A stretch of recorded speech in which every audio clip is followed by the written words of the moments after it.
బీసీల రిజర్వేషన్ విషయంలో అనేక హామీలు ఇచ్చినప్పటికీ ఆ హామీలను ఆచరణలో తీసుకురావడంలో విఫలమయ్యారు అధ్యక్ష.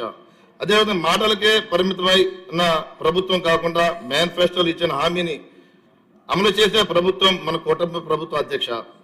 కూటమి ప్రభుత్వం ఎన్నికల సమయంలో ఇచ్చిన హామీని అనుగుణంగా బీసీలకు రాజకీయ ప్రాధాన్యం పెంచేందుకు చర్యలు తీసుకోవడం సంతోషకరం అధ్యక్ష.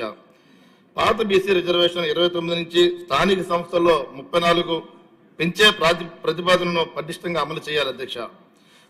లోకల్ బాడీస్ లో 34% గ్రామీణ సంస్థల్లో కానీ, అదేవిధంగా సర్పంచ్, వార్డు మెంబర్లు, ఎంపీటీసీలు, జడ్పీటీసీలు, అదేవిధంగా మున్సిపాలిటీలో చూసుకుంటే కనుక 33.1%తో బీసీ రిజర్వేషన్ కల్పిస్తున్నందుకు ధన్యవాదాలు అధ్యక్ష.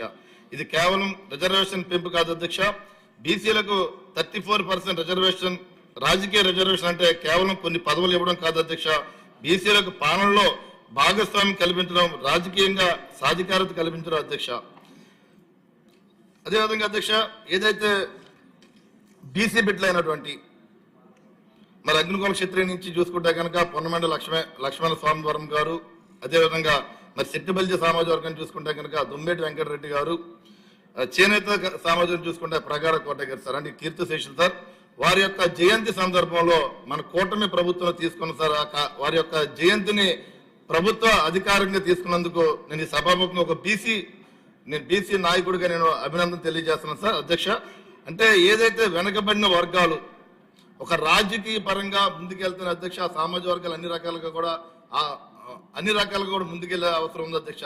ఏదైతే ఈ 34 రిజర్వేషన్ తోటి మరి బడుగు బలహీన వర్గాల్లో కూడా అన్ని రకాలుగా కూడా ముందుకెళ్లే అవకాశం ఉంది. కాబట్టి మరి ఈ కార్యక్రమాన్ని తీసుకొచ్చినందుకు మరి ప్రభుత్వం, కూటమి ప్రభుత్వాన్ని అభినందన తెలియజేసి సెలవు తీసుకున్నాను అధ్యక్ష. సత్యనారాయణ గారు.